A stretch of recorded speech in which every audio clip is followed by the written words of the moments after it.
Hello, everyone. I believe I'm live. Welcome to the Round 25 Football Game Day Squad show. It's just me tonight, no Hoss. If I'm being awkward tonight, just let me know. I'm being awkward, aren't I? Nah, it should be all right. So no Hoss tonight. The good news is that we're on the Zonal Basin channel tonight instead of the Game Day Society one. Hoss kindly left his credit card under the company door mat, but didn't leave the login details to his YouTube account. So off we go. So we're going to start tonight. We've got a lot on the menu. We're going to start with the usual preview that we do. Every fixture we'll go through one by one. I might be a bit quicker at doing it just so that we get through everything because I do have a certain time crunch. But worst case, we've got about 100 packs to open at the end. So we might not get through them all. And if we don't, I'll just post some of the results in the Discord. We've got a wheel to spin. I'll have that done last after the packs. So again, if we run out of time, I'll just pop that in the Discord as the results. But yeah, other than that, we'll get started. Hopefully everyone can see it. It looks like we've got a couple of viewers already. Nels, how's it going? So Hoss has decided to stitch me up with the first slide, which is, we'll just go straight through that because that's not going to be relevant after this upcoming round when I wipe the floor with him, or steal his login details and delete his account.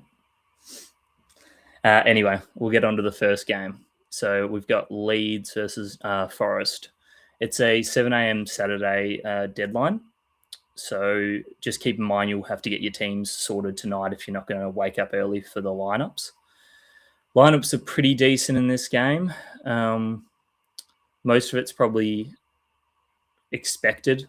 We'll be able to tell who's playing beforehand. Not many surprises with either teams. One big thing, and Hoss has got him on screen, is Stack. So Stack's going to be pretty popular this week, but he's actually out injured. It just hasn't been wide broadcast news. So I think his manager said about 2 weeks.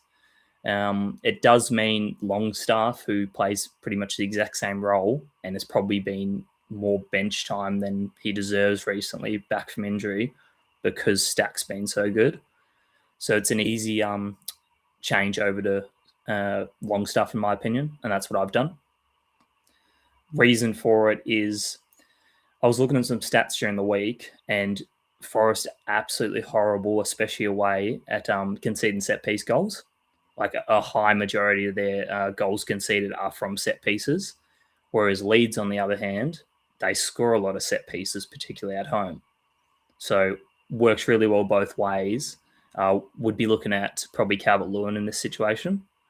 He's probably, a few people have mentioned him to me, and I've jumped on board too after looking at those stats. So it wouldn't be surprising if he's decently played. But yeah, I would pair him with the person most likely to take set pieces. And without Stack in the team, it's going to be Longstaff, I'd imagine. Goodmanson might take a few if he's playing, and if they're playing those wing-back roles. So you could go him too as well. Rodon's another option that Hoss has got up there. Really good header of the ball, gets up for corners, so he could be the one that scores from a set piece if they do get one. The game in itself is probably going to be pretty even. Obviously, Neco Williams is out suspended after that red card last week. I would think this is pretty low scoring, and it's one of those that could go either way. You could chance someone like a Gibbs White scoring in the game. There's a chance they start with their new sign, Lorenzo Luca, and then he's got someone to play make for up top. Their striker at the moment is pretty decent and holds up the ball well, but yeah, Luca might just be able to finish and create some end product, a bit more of it. Anderson, of course, he's the usual one. Real steady, you can go from every week. No issue playing him this round. Early in the season, when I was keeping track of the conceded stats more, Leeds weren't conceding a whole heap of stats across the board, so it might not be a stackable game for the Anderson type. That's the only reason I'm probably going to avoid at the moment, but he's a safe play most of the time.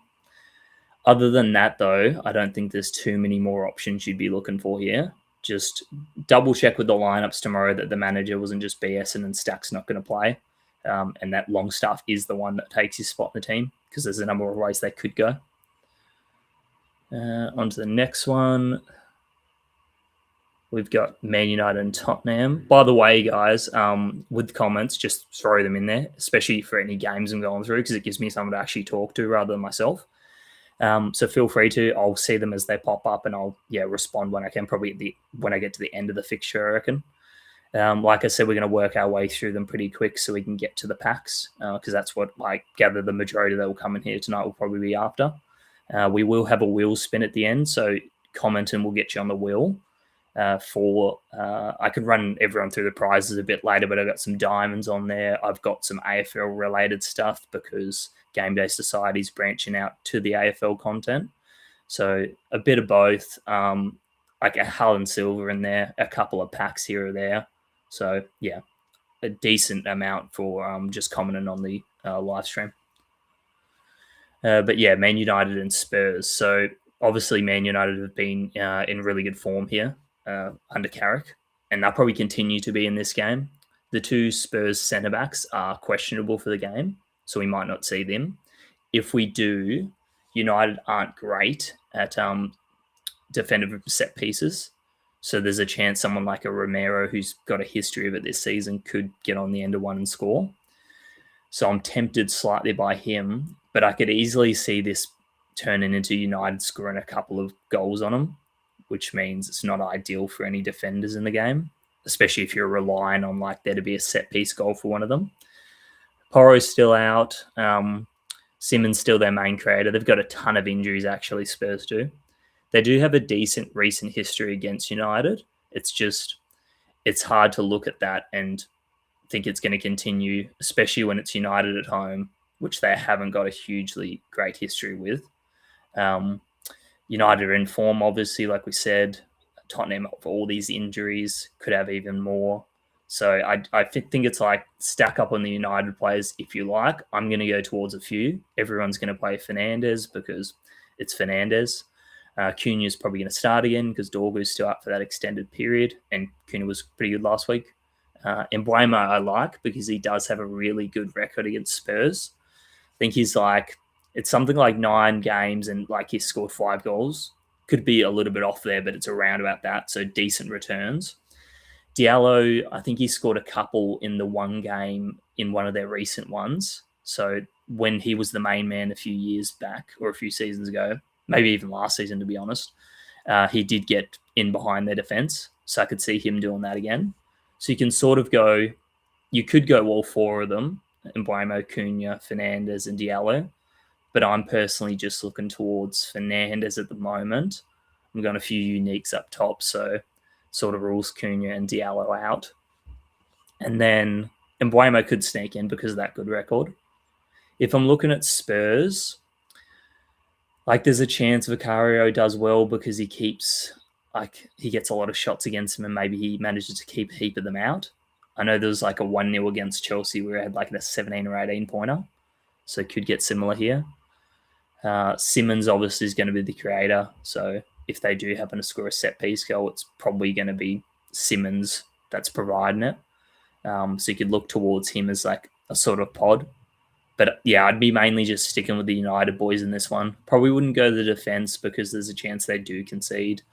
Lamans maybe if you think that Spurs are going to get enough shots off. But yeah, not too much else. What do we got in the chat? So Maxi's thoughts on Mbeumo. So I like him as a pick.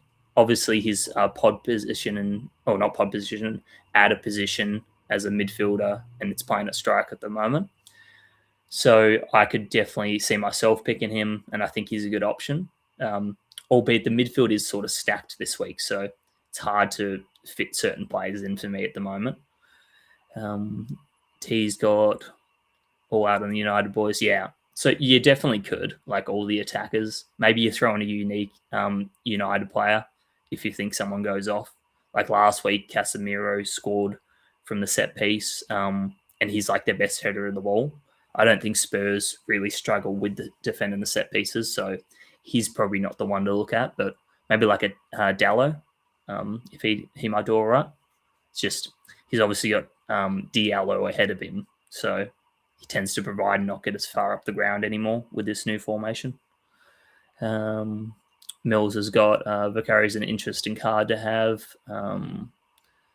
Considering my Bruno's going to score 3, yeah, it could turn pretty ugly in this one, I reckon, with all their injuries. So that's why I'm super hesitant on any Spurs, even with the chance Romero scores. Move on to the next game. So, Bournemouth versus Aston Villa. Interesting because you probably a few rounds ago would have been all over the Villa players in this one, especially with Semenyo having just left at around that time. But the form's switched around the other way now. So first of all, Villa are away. They're still pretty good away. It's just way better at home. But even then, they've had a few close losses there now. So it's starting to come back towards how it should be, really. They're not as dominant. So I could go either way here, and I could just avoid the game in general. Petrovic and Martinez both could be good because both teams are capable of getting shots off. So I could see myself picking either of those. I think Petrovic has more mistakes in him, whereas, like we say, Martinez is a bit more of a hothead. Hasn't been recently, though. He's been pretty controlled. It's probably just all the injuries, so he's been a bit cautious. But yeah, either of those should be fine. The thing with Rodgers is with all their creators out at the moment, so you've got Tillemans out, McGinn's still out. They've got, who's their best playmaker that's out? It's one of their DMs. I forget, is Kamara. Kamara's out as well. They're all decent playmakers, have been great players this year for Villa. Part of the reason they've done so well. But without them, with them not there, they rely heavily on either Buendia or Rodgers to drop deeper and create. And Rodgers from a deeper position, it's just so hard for him to get involved in the goals. He tends to be, if they do score, the one who sets up the assist, and he's not getting any points for that. So, yeah, it's just difficult to pick their attackers at the moment. You could go Tammy Abraham if you're confident they're scoring. I think he's the most likely source. It's just, have you packed him yet? Because his new release in the player pool that dropped. Probably not. And he could be a good pod if you have managed to pick him up so far. Because I think Bournemouth concede. They're known to concede a couple. They've had a few games where they managed to keep the lock it up. Senesi, I feel is one of those ones where he can score well regardless. So no harm in picking him because there could be a clean here.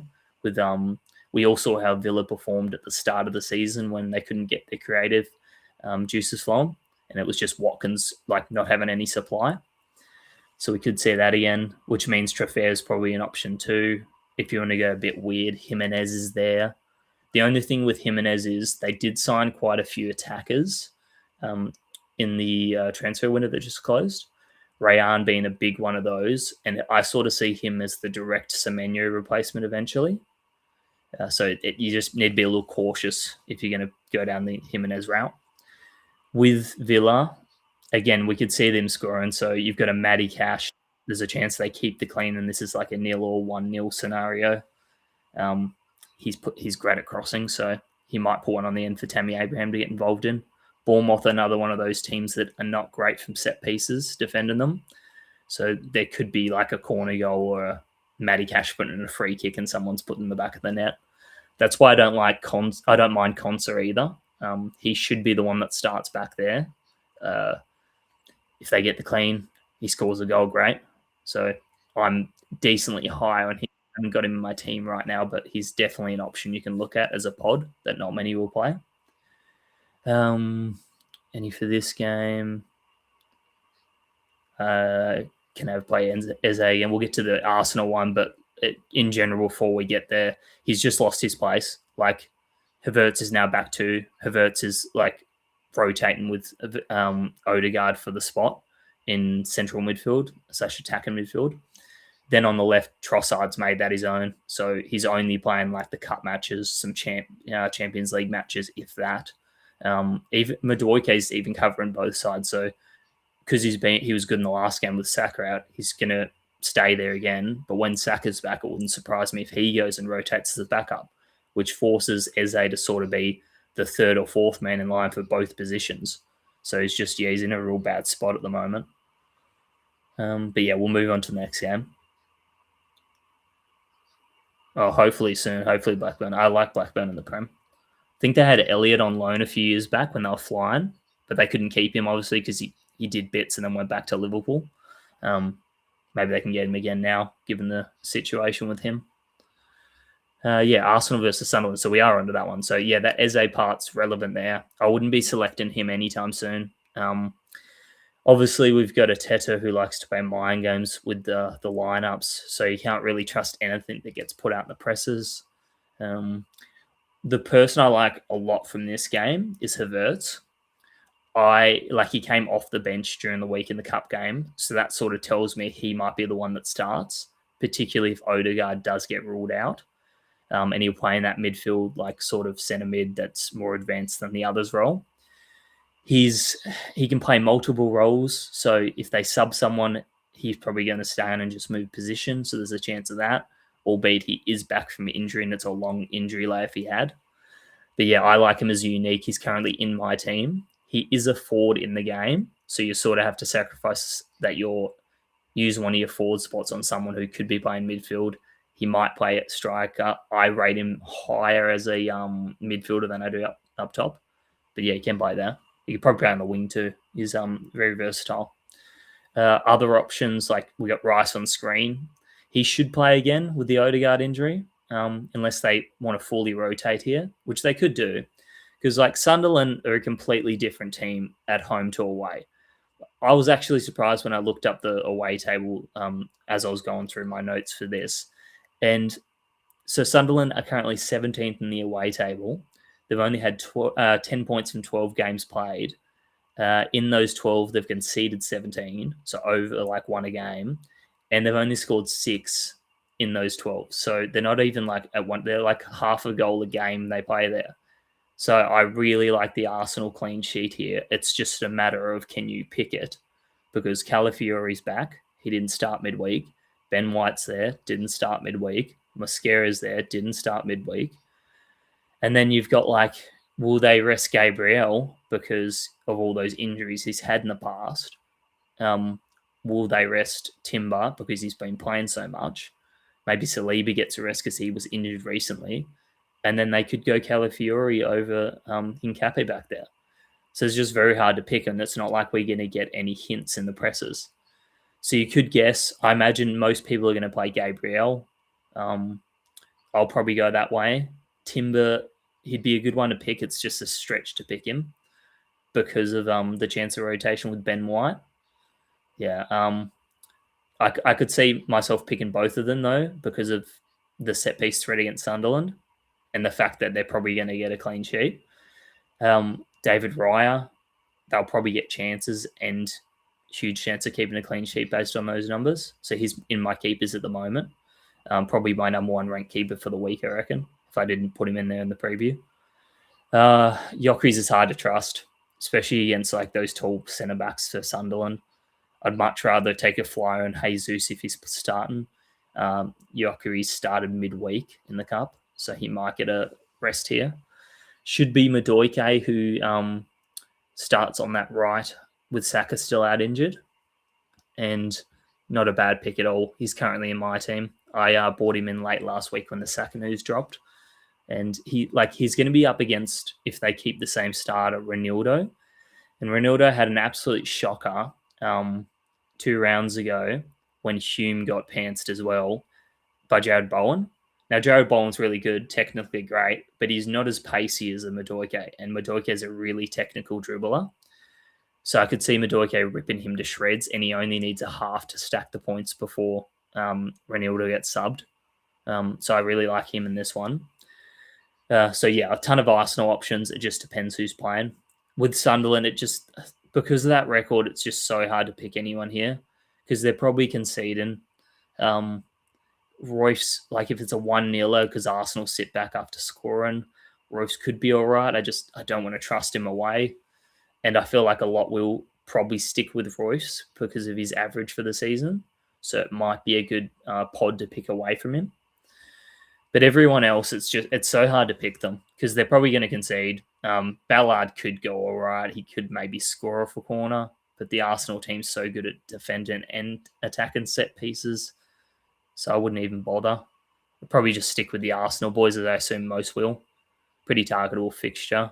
It's just, the rotation. Elliot. Well, they had a stacked team. Brereton Diaz, he was good too before, and then he got a move, and he went horribly. I'm pretty sure. Was it Southampton he went to, and he just couldn't get a gig, or when he did, he wasn't great because it was a step up to the Prem. We'll move on to the next game though. We've got Burnley and West Ham. Another one where people are going to probably gravitate towards West Ham here, which I will be too. It's just about picking the right players against Burnley. As we've seen, they tend to allow stat pattern, and it tends to come for the players who have the most time on the ball. So the midfielders, you've got the Matois Fernandes. In the formation they've been playing recently, I think he's been playing as the dual CDM with Souček. I could recommend taking a fly in Souček too, because he's got a knack for scoring. So if he scores and he stat pads because they allow it, then he could have a real ripper game. So he'd be a big pod I'd recommend, purely because of the fixture. Bowen's, of course, going to be a great option. Somerville's going to be one of those sneaky pods people play if they don't go with Bowen. Could go both. I don't like going lower teams when they play other lower teams on the off chance there's an upset, particularly at home with Burnley. They've shown they can beat like these lower teams there before. They had a 2-0 win over Sunderland early on in the season when they were flying. Like the two West Ham strikers, I'd recommend Castellanos. I think it is more of a Pablo. Again, you just have to pack one of them. And then it's like, do you take a fly on them because nobody else has got them, or limited people have them? Don't like any of the West Ham defense bar Wan-Bissaka. Diouf's a midfielder in game, so it sort of rules him out. But yeah, I wouldn't. I've got Wan-Bissaka in my team at the moment because I feel like West Ham see this as a 6-pointer, obviously. So they're probably going to be a little bit hesitant on the attack, whereas most teams would go flat out against Burnley. So I could see it being like a 1-0, 2-0. Wan-Bissaka, obviously good at the defensive part of his role, plus he's a pretty decent crosser of the ball when he gets it in those high positions. So I don't mind him as a pick. Probably wouldn't touch the rest of the defense. Areola, I'd rather go Dubravka on the off chance Burnley do keep it low, and West Ham manage tons of shots because they decide to go all out of them. Everyone else on the Burnley side, it's sort of like you'd be playing like real risky. Fleming, who's a midfielder but plays striker for them, might not start. He's probably the next in line I'd recommend for them. Yeah, other than that, you just got your Bowen, your Somerville. Matois Fernandes is a great pick. Hoss a few weeks ago on stream how consistent he's been in getting that 10 to 15 range of points. In this one, probably a little bit extra he gets on top. If he scores or assists, he could have a huge game, like a 30-pointer. So he's one I wouldn't take the chance on leaving out, particularly because some people aren't going to know about him, so they won't play him, and it's a little bit of a pod. That's probably about it for that game. Rowan's chucked in the Roofs decline has been real. Yeah, a little bit like Sunderland. I don't know, they're weird. I feel like they've had a lot of away games lately, and I feel like they had a big stretch for home games that like sold us down the fact that they are a good home team. They're still undefeated there, but when they have a run of away games, you start to get in your head like, oh, maybe Roos isn't a good pick. I reckon when they head back to home, probably going to have a couple of easy opposition in a run two of it. That's where you get back on before everyone else figures out that's the trend. But yeah, that should do it for that one. On to Fulham and Everton. So one of the like intriguing games of the round, I've put in my notes. It could go either way. That's why Everton have like had the wood over them recently. They've obviously set up very defensively in the past few seasons, and with Grealish out, it's gone a little bit back to that. So, like, because they're playing that defensive style again with the low block, it does mean that Harry Wilson comes into calculations again. I don't mind him at all. I always like him against the low box because obviously he's great at his long-range shots. if they do get a free kick, he's always a chance of putting those in. It's almost as if it's like a penalty shot to him. It's just about getting into that range for him. Other ones I like, Robinson's on screen. I think he's good because I feel like this could be a 0-0. It could also be like a 1-0 either way. And they're going to allow him to go up and down those flanks and provide. And he loves that sort of scenario. Like last season, he was one of the leading assisters in the league. And he could get a few here if they manage to score. He's currently in my squad. On the Everton side, I like the defenders too. It's just about picking them this week. So Braithwaite's obviously back. I think he's preferred to Keane, despite Keane's great season so far.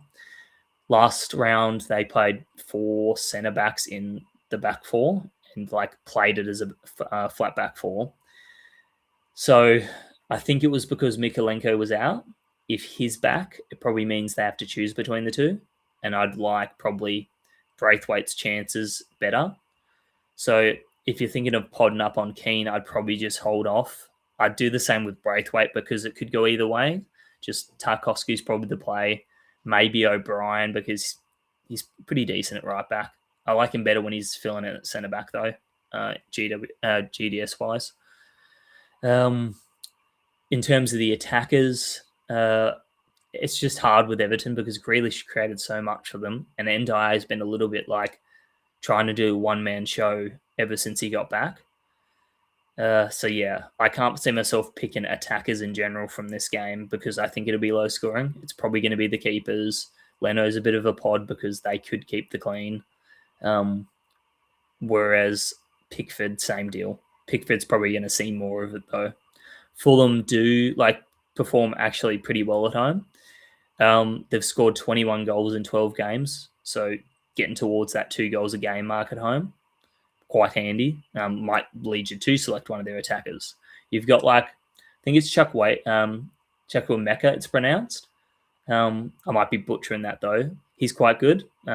He was a little unlively the first half last week, and they've signed a couple of good wingers, so he might lose his place, the only thing. I like Oscar Bob as a long-term play from the transfers they made.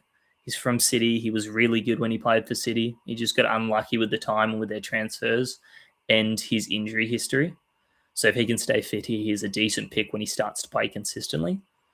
Other than that, it's a pretty like game where you target the defenders, target the goalkeepers for sure. What do we got for Fulham recent play? 3-5-2. Yeah, I don't know. He is sort of a sub risk, and like there was a stretch where the manager just didn't seem like he liked him. But they could easily, if they get ahead, if they got 1-0 in this because of Everton then going from a low block to maybe a high press, they could easily drop back into a 4, and that means he's pretty safe. He's fine on the side anyway, like as a left mid. Yeah, he plays on left, right? Yeah. As a left mid, he's fine. Like if anything, it might mean you need less time with him on the ground because he's more likely of the assist with a low block in place as well. So yeah, like it just depends what way you're going to go. Obviously, there's a heap of defenders, especially in his style. There's a Munoz, which is very similar. They don't have a too bad fixture this week. We'll get to them shortly, but I see them in very similar roles. And like I was sort of picking between those two this round, and I could still go either way. Timo, how's it going? And Peter Quicksilver, nice to see you. Palmer and Enzo, we will get to that very shortly with the Chelsea game. We're not so far off that one. So Rowan, you mentioned Afcon Xhaka. I didn't realize how impactful Xhaka being out is too. Like when I played Hume a few rounds ago, it was just like I didn't even second guess it.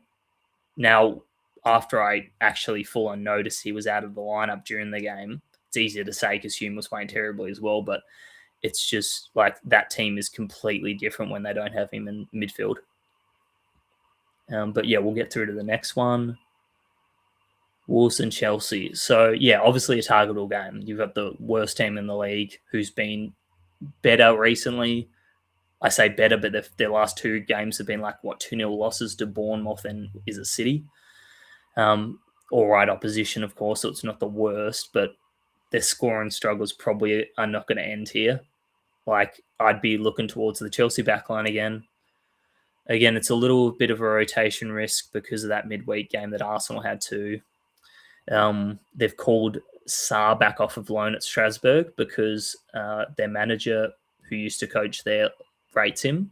So don't be surprised if we see him sooner rather than later in the lineups. I think Chalobah's probably safe. It's just they rotate between Badiashile, Fofana, and probably Sarr comes into calculations as well now. James, I didn't check if he played midweek. If he did, obviously rotation risk, especially against this opposition. They're chasing top four, so I don't think they'll rotate as heavily as we assume because every point's important in that, even against these sort of teams. Arguably more because they're playing away at Wolves. Cucurella, because Hatto played during the midweek as well with their back three, and then Cucurella was at that left mid spot. I think Cucurella, despite playing the whole game, I think he did. I think he starts here. I think he's a little bit of a rotation risk, but not much. I can't see Hatto backing up from that game and getting like very many minutes, if any. So Cucurella's the one I'm most confident to select, and he's in my team right now. I've got Sanchez for the double up. I don't really want to triple up though at the moment with this being an away game. Sanchez should see a bit of action because Wolves do get shots. It's just a matter of they're not very good shots, or at least they haven't been in the past. So I think he's another really good pick. Probably him and Ray are the top two for me. The attackers is where it gets difficult because does João Pedro play again? Do they rotate one of the big strikers up there? Cole Palmer's probably the locked-in one at that cam role. He could play a bit wide if the manager wants, though. I would say Esteval and Palmer are the two most assured, and Esteval's the one in my lineup at the moment. Neto, I think I saw he's under an injury cloud. The place I use that predicts lineups, they've currently got as their starting from. They've got Reece James questionable as well. They've currently got as the starters. Let's have a look. They have Cucurella starting. They get Badiashile as the centre back with Chalobah. They've got Reece James to start, but questionable. Caicedo, he's an interesting one. He came up really well in my points predictor this week, just randomly out of the blue. So he could be a play. He's one of those ones that doesn't really get rotated because he's so fit. Fernandez is in there. He's played so many games in a row now. It's just like you get to a point where you're like, does he get rotated out? Because there's heaps of players that could play a spot. He does great like Andre Santos, so wouldn't surprise me if he goes there and we see Fernandez benching. But yeah, if you're going to pick from the forward line, you could go risky. You could go with the João Pedro. You could chuck in there a bunch of their players. I'm going to be a bit safer and sensible by guessing that Palmer and Esteval with limited minutes during the week are probably the ones to go for. And I feel like Esteval could like set this game alight even with like 60 minutes if he starts this one. Wolves, it's hard to pick. Bueno's there, probably going to concede multiple goals, so I don't really like him this week, even if he does point stack a little bit. Chelsea seem like that's the sort of team that's going to be difficult for point stacking too. So really nothing on their end. They've obviously lost Strand Larson, who wasn't really playing anyway. But yeah, avoid them this week. You could take a gamble on some Chelsea players, or you could go more assured with some of the ones I mentioned. What do we got? In the chat, we've got where's Gross come from? So Gross is interesting. Funnily enough, so he's at Brighton currently. About 18 months ago, he was playing for Brighton as well. He moved to Dortmund.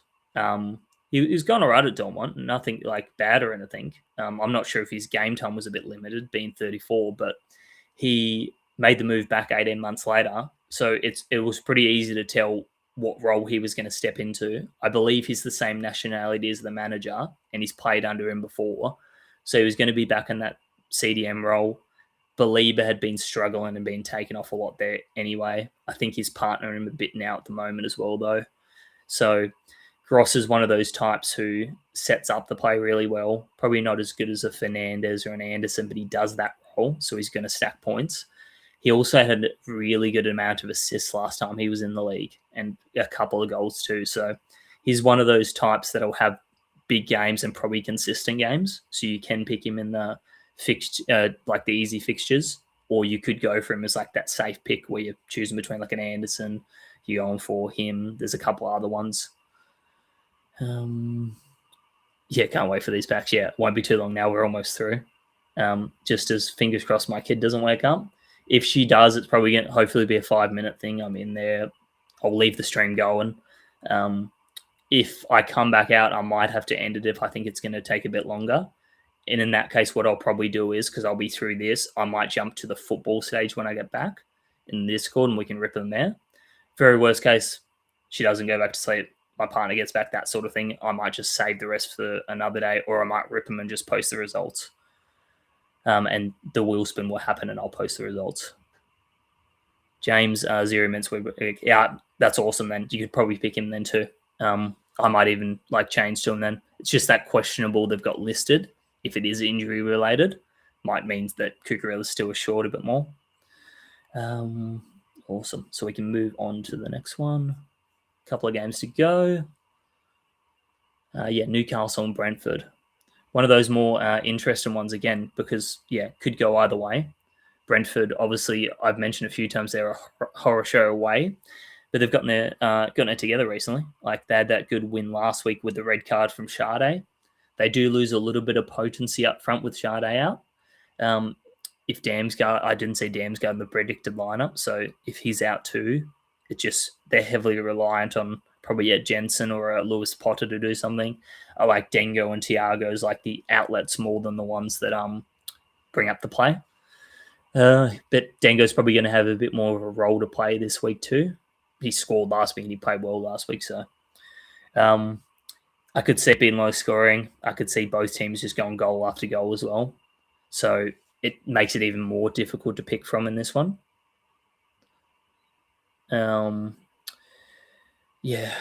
Bruno Guimaraes, obviously, I think he's still under a little bit of an injury cloud, but this is like that territory again where it's like people are going to go back to him. And if you miss out on him and he does his usual like big game where he's been scoring or his assistant like before that injury happened. So we can see if he continues that here when he's fully back and up to fitness. Pope I also like Kelleher. It's just obviously you risk there being a lot of goals in this one with like Thiago, who scored twice last time they met, was at home though, where he tends to do that. Visa's up against his old team. I love a player up against their old team. That's if he starts though. Could be Vault made. I'm backing Visa to be the one though. He's in the predicted lineup too. Hall's an interesting one. Same with Kyoto. Similar sorts of roles. Kyoto a bit more defensive. Hall a bit more attacking. Gordon's questionable. So because he got subbed during the weekend City, I think that might have been injury related. With Gordon not there, I think that means Hall's going to operate a bit more up the field. So interesting one. Probably pick him over Kyoto. I think Newcastle at home more likely to keep a clean sheet or keep the score lower than their opposition. Thiago, you could pick. Like I said, he's got scoring history against them. I'm probably going to avoid, but I do tend to pick the wrong Thiago week, so could be on for a big one. I like, I'm going to say this wrong because I still don't know how to pronounce his name, but Malik Towles as an option. From my research, Brentford aren't great away specifically at set pieces and defending them. So I don't mind him, who's scored a fair few of them this season from memory. I think he had a couple in the one game. I don't mind him as a chance to do that and chance to keep the clean sheet. He's floating around my team. He might even be in it at the moment. I like him. Other options, Brentford, like I said, because of the injuries, they've got some key players.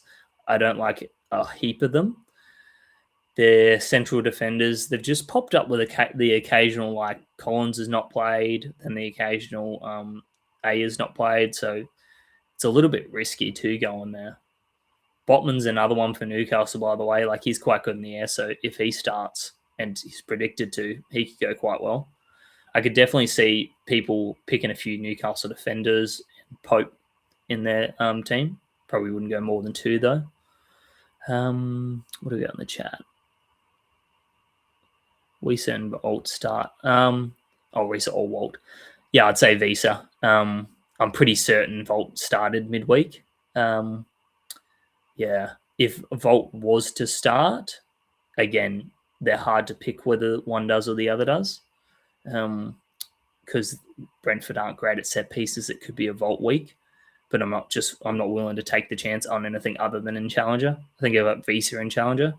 Good thing to remember with Visa is he's out of position, so he plays as a midfielder in GameDay squad, but he's striker in the actual game. That should be that one. Brighton and Crystal Palace. So another one of those games where it's hard to tell who's winning this. I would have said Brighton quite comfortably up until recently because their home forms dropped right down. Crystal Palace have gotten people returned from injury. It's starting to look a bit better around there. They signed Strand Larson. The Mateta situation's a bit how you go on because he might cause a bit of a rift not getting his move, but apparently it was down to his medical why he didn't move. But there's quite a lot of interesting players you could pick here from either team. It's just sort of what's the result going to be? Who do you back? Again, I think with these close ones, this could be a 1-0. This could be a 0-0. That means the keepers come into it. Henderson and Verbruggen.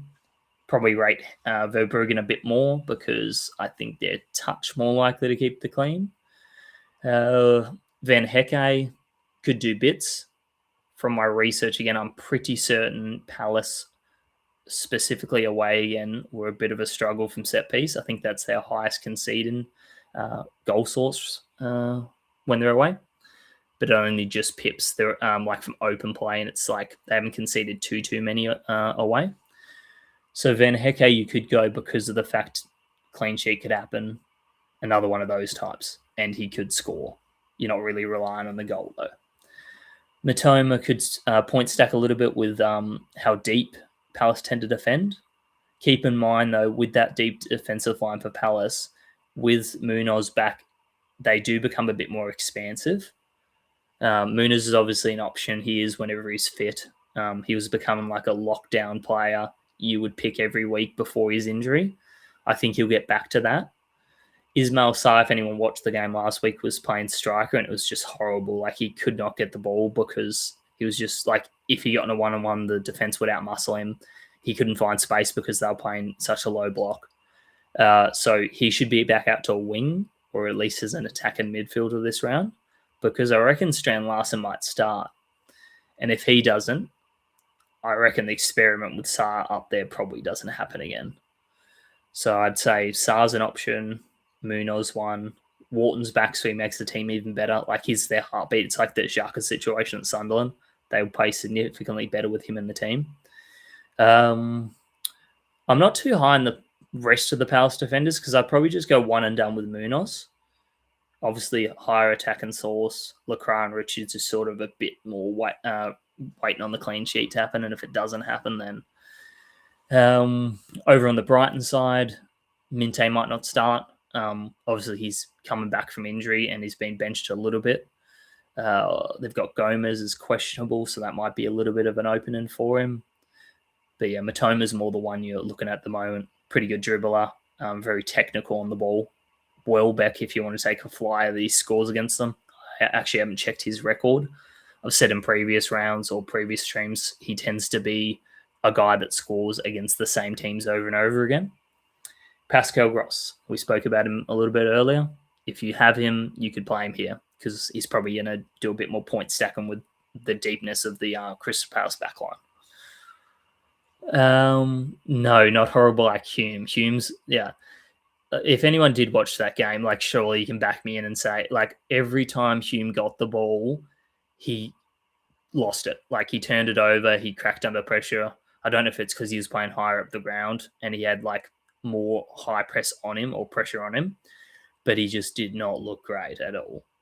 So he's on the no selection list ever again.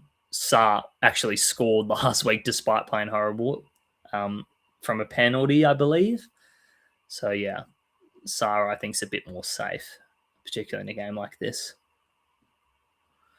And then the final game, so we got Liverpool and Man City. One of the game, probably the game of the round. Super Sunday they call it over there for a reason. Well, at least I think it's Super Sunday because it's Monday for us, right? But yeah, you've got all the usual options. It's probably going to be goals either way. So I probably wouldn't back anyone other than like Wehi and Donnarumma because I think they're more likely for the clean. I don't think Liverpool keep it. Just had too many defensive breakdowns and too many defensive issues recently. Like Van Dijk could go all right. It's just with Haaland as the player he's up against, it's going to be hard for him to get his usual like aerial duel wins and stuff. I would look at Sosboy and Verts. Sosboy's had a couple of games ago. I think he had a goal and an assist against them, and I think that was a home game. So he could be one. He's probably going to be at right back for this one. Doesn't change much. He takes set pieces still. He just doesn't take pens if Salah starts, of course. Hard to pick Salah because, like I said last round, without the overlap and win back in Jeremy Frimpong playing, because he's still injured, I believe, you're going to get Salah playing wide. He's going to have to beat someone one-on-one, and it's like without the pace these days, it's just hard to see. I like him better when he's already cut inside. He gets fed the ball, and then he can do what he wants, and he's in close spaces. Wirtz's been in hot form. He should be all right. I don't rate Rodri that highly as someone who could shut that down. Rodri's a great player and all, and he's a good playmaker. It's just, I don't think he shuts Verts down in that way. City, obviously, we always say it every week, it's hard to pick the lineup. You could go back and have a look at their midweek lineup and see what you reckon from that. I think Cherky was benched to begin with, if I'm not wrong. Semenyo played like 75 minutes. I could see Semenyo with Doku still out starting this one too. Cherky in there. The prediction I have has Foden and Reinders as well as those two. And it has Rodri there to complete the midfield. You've obviously got Haaland. So it is a fadeable week for Haaland. Most people are going to straight up think that because it's the opposition they're playing in Liverpool. One interesting thing I did find, and I really don't want to talk people out of playing Haaland here because I hate doing that and then he goes well and then I'm to blame sort of thing. At the moment, he's out of my squad. He could make his way back in quite easily. So he's played 4 away games for City against Liverpool and he's scored none of them. He scored at home, of course, just not away against them. He has scored away at Anfield against Liverpool before, but it was with his previous team, Salzburg. I think it was Salzburg, in the Champions League. So he's done it before. It's just not with City. So I think, like, obviously most people play Haaland if they have him. It could be a week where you can get a jump on people if that streak continues. I'm not sure how he scored a round without no goal in terms of like his other impact on the game. So I'm not sure if he would have GameDay squad wise got in like any other points. But usually with Haaland, it's sort of you have to rely on the goals. Apart from that, it's like, of course, you're playing the guessing game with the City team. Do you really want to play them against Liverpool anyway? The annoying thing is you've got your typical Verts, Sosboy, Foden, Cherky in midfield that you could sort of pick and gravitate towards, but they're all in this game playing one another in a good team versus good team scenario.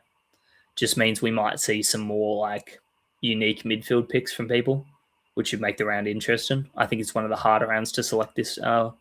This one is probably the hardest of the entire season so far. Mills, Ekatike this week. I just don't like it against the opposition. Like, I think there will be goals either way, but they're more likely to keep the clean Man City than us. And like, I think where he's a good matchup for Ekatike, like very similar in like the way he'll probably go about defending him.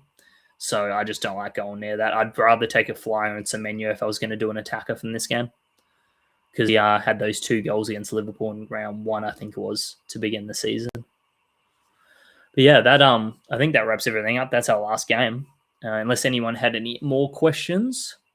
But otherwise, I can start preparing the packs to be opened. I can start seeing my screen. I'll quickly run us through while we wait for any last-minute questions on those games, what we've got on the wheel.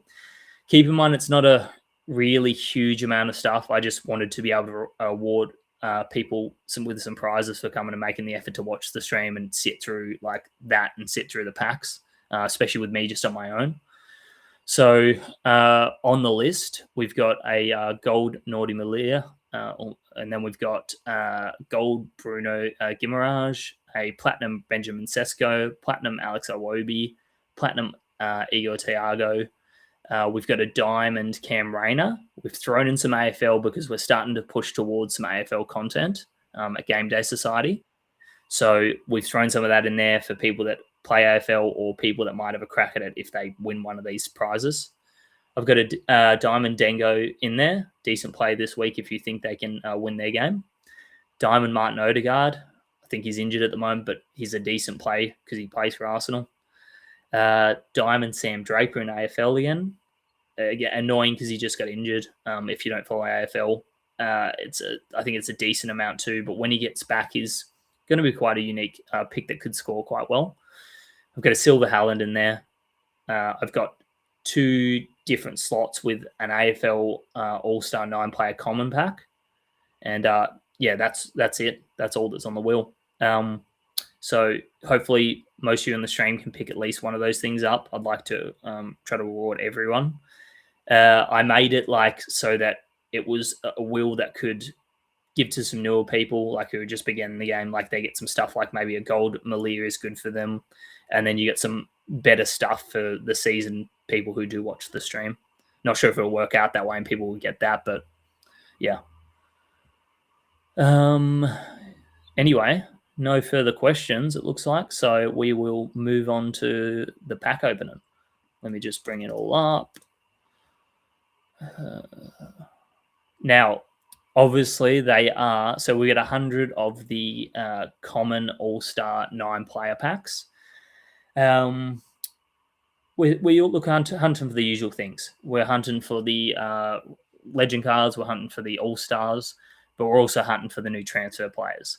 And I'm going to set my expectations realistically, and that's what I'm more looking for. The transferred players, if I can get a bunch of duplicates for it, what I'm going to do is after the stream's over, I might throw everyone's name into the wheel again and just like randomly assign and hand out some of the dupes I get, just so people who aren't opening packs start getting some of the new players and have them as pods. But yeah, realistically, with the odds that are on the All-Stars and the odds that are on the Legends, I'm not going to get my hopes up and thinking we're going to get any of them, even with 100 packs. But we could do. It'd be nice if we get a couple. Throw a few stream highlights in there. I'll try to talk about a few of the new transfers as well while we're doing this. If one pops up in a pack and I actually recognize it, then I will probably move and go over to that person. But I'll initially start with some names and we'll go through that way. I'll just bring up another page that I've got, which is like the transfer market website and has all the winter transfers that were made in the EPL. So I'll just have that to the side so we can refer to it if we need to jump from player to player. But other than that, let me get to the pack section and I'll share the screen. I'm going to do that, and we're going to go.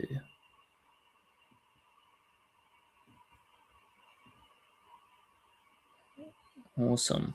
Looks like we can see that. I'll open up the first one and I'll try to get the screen right. So just let me know if you can't see the players very well. But we'll scroll and we got 100 to run through. I'm on a little bit of a time crunch. Like I said, if one of the kids wake up, then I'll have to go deal with that. It's good that we've gotten through the fixtures though now because I can always come back to this. If my partner's scheduled to get here about 10:30, maybe a bit after that. So I'm happy to rip to then if the kids don't wake up. And if we don't get through them all, then I'll probably end up just posting the results because I'll go spend some time with my partner. Otherwise, she might rip my head off, hey? But yeah, I should probably, spend some time with her when she gets home from work. Anyway, we'll get underway. Enough about me and my private life.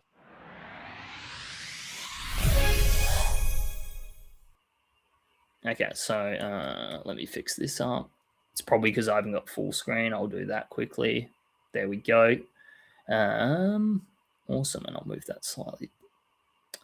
Sorry, my bad. I'm just trying to move it to the side. Let me just get this set, guys, and then we'll be right. It's just so I can see the stream end, like have the packs there. Awesome. So you guys can see it on stream. Let's get underway then. I'll probably go decently quick through them, by the way, just so because we have got 100 packs to open, obviously. So Tarbi, I don't actually know a lot about this guy. I obviously knew he was transferred in, but on the ones I don't know much about, I'm not going to say very much because I'd just be telling flat out lies. So we will quickly divert our attention to someone I do know about, which will be, I guess we'll start with Tammy Abraham. So those who haven't been following soccer in a while, he is back in the league after he used to play at, I think it was Chelsea from memory. It's been so long since he played. Let me have a look before we get on the next pack. Tammy Abraham career. I promise I won't do this with everyone.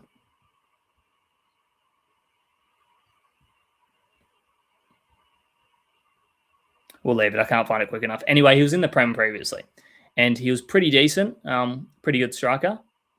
I think he again where they've got Ollie Watkins and him competing for the one spot, because I doubt they'll go to two up there. Allows for some rotation, and it's probably going to mean that checking not a bad pull there. Traore is a new one too. Well, not a new one. He's transferred across from Fulham, I believe it was, over to West Ham, so it becomes a bit more relevant. But yeah, so he's going to be competing for the same spot as old mate Watkins. So I don't think until Watkins gets back from injury. When he does, his minutes will be reduced and not going to be too reasonable. More of a bench-like type who will get the odd occasional game. So I don't think he's going to be too relevant to game day squad unless we get starting lineups and we know he's playing. Furo's there. Again, I don't know a lot about him. So yeah, probably avoid, like you can pick Tammy Abraham if they've got a good fixture until Watkins is back, but after that it's sort of like a bit tricky. And bear with me while I'm doing this. Multitasking is a bit of a task in itself. Talking about all the new players and trying to keep my eyes on them. Alisson's a new one. I think he'll have a pretty good impact. He's a highly rated Brazilian, I believe, from the Brazilian league, I think it is. So homegrown sort of type. I'm surprised Villa were the ones that secured his signature, because I think he'll be a bit of a bowler and he'll be a nice option to have for them to bring on probably for the remainder of the season. Probably give him like a year or two and he might be a bit of a starter who could maybe get a big transfer, albeit Aston Villa's a big club in itself, so probably happy there as it is. Phil Foden in the pack, not too bad when he returns to form. We've got a couple more there. Chalobah, Mings, I think he's been injured recently, if I recall. I'm trying my best not to hit this open all button as well for the packs. If I do, then I've basically cooked the stream. I will jump. I'm like on the pack screen at the moment, guys, so I might miss a few comments and I'll come back to it. I'll check it after a couple of packs. The original plan was I'd spin the wheel after every 10 packs, but I think I'm just going to roll through and I can do the wheel afterwards for everyone. Everyone who comments obviously is getting an entry in there. I might even spin it until it finishes off if we don't have more than 12 people comment. I think 12 is the amount I had in there. Both James's. Apart from that, probably Anderson down there. That about does it. I think Adil's new to the player pool, even though he was playing for Bournemouth before the window. Let's check if there's any comments.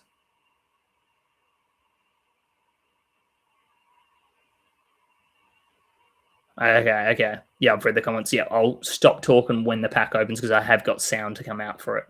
So I'll let that open and I'll go through with it. And while we're doing that, I will move on to it.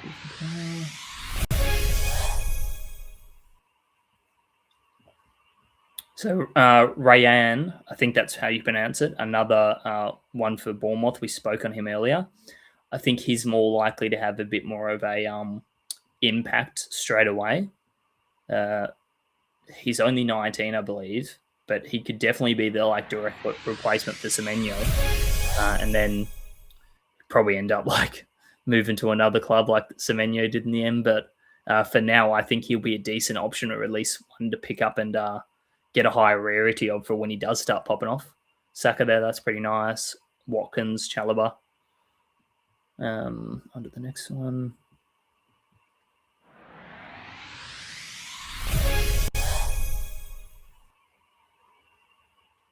Down to Brighton, an interesting one. It's not a transfer per se, but it's a returnee from loan. Matt O'Reilly. I actually rated him really highly at the start of the season. Verts is nice there. Marmoush has been in good form. Douglas Lewis is all right too. Yeah, so just wait for the pack to open. Matt O'Reilly, yeah, I think he's. I think now that he's back, if he is going to get games, which he might not, he might just be. The whole reason he's back is because you can't play for more than 3 teams in a season. So he sort of had to come back or stay at Marseille, and it might turn into either way he's going to not be playing. But if he does play, I think he's a very decent option. He's the type that could, like, as a central attacking midfielder, score in the occasional game, probably start point stacking as well, I reckon.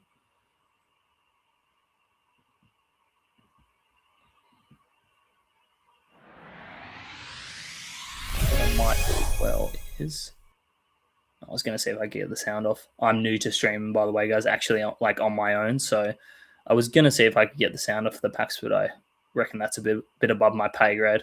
I'll have to get Hoss to show me next time.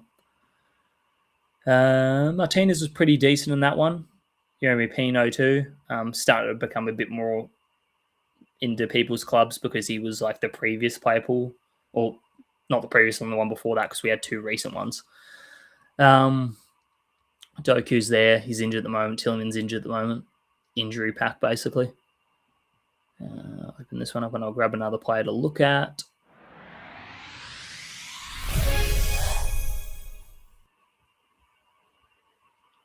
We spoke on Sarr a little bit for Chelsea coming back, so I think he is a relevant one. If they're coming back off loan from the team their current coach used to coach, it's probably likely he's going to get game time. Or we get double Van Hecke there, very nice, and a Esteval up there. But it's probably likely that he's going to get game time, and because Chalobah's been the only assured one recently, it's probably going to be him and Chalobah that are the ones that usually start in centre back for them. So I'd keep an eye on him. I'd probably pick one up when you find one available, because Chelsea defence obviously pretty good. Even better under their current manager, in my opinion.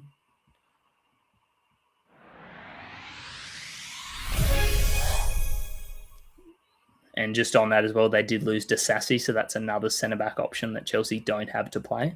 So sort of a direct replacement there. Bueno and goal's not too bad. Underpacked he is. I feel like he wasn't in the player pool until recently, though. So that's probably why. Saliba, he's one of those ones that just doesn't like score as well as the rest of the Arsenal defence. Like, gets most of it from just the clean sheet. Yeah, let's keep smashing through them. I'll eventually work my way through some of these players I want to get. I want to speak about, and once we're done with that, we will literally just full on rip the packs. Diamond there, Santos plays a bit more under the current manager. He's another one from Strasbourg that came back and is getting game time. Kelleher's nice too, double diamond pack. That's a ripper of a pack. Kelleher, nice pick for this week, like we said. On to the next one.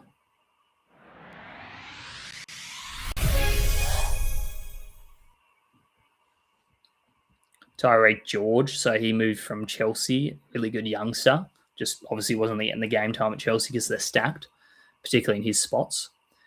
So he could definitely like get some game time at Everton and be a bit of a creative force with Grealish out, likely for the year. Wait for this to open.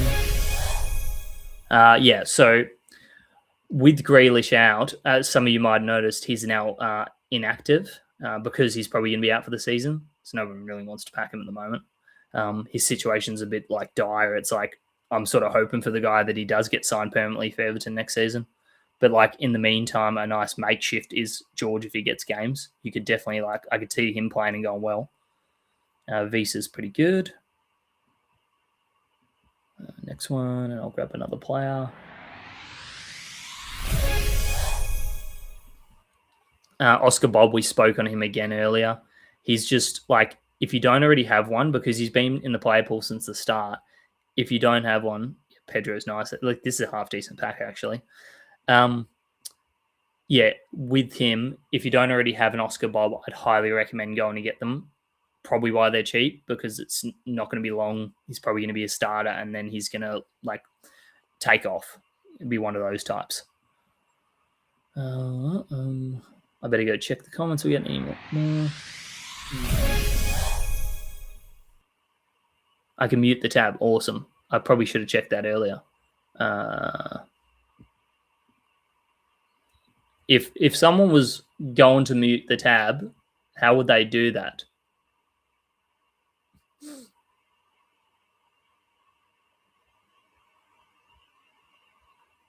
I'll wait a little bit, otherwise I'll just keep going.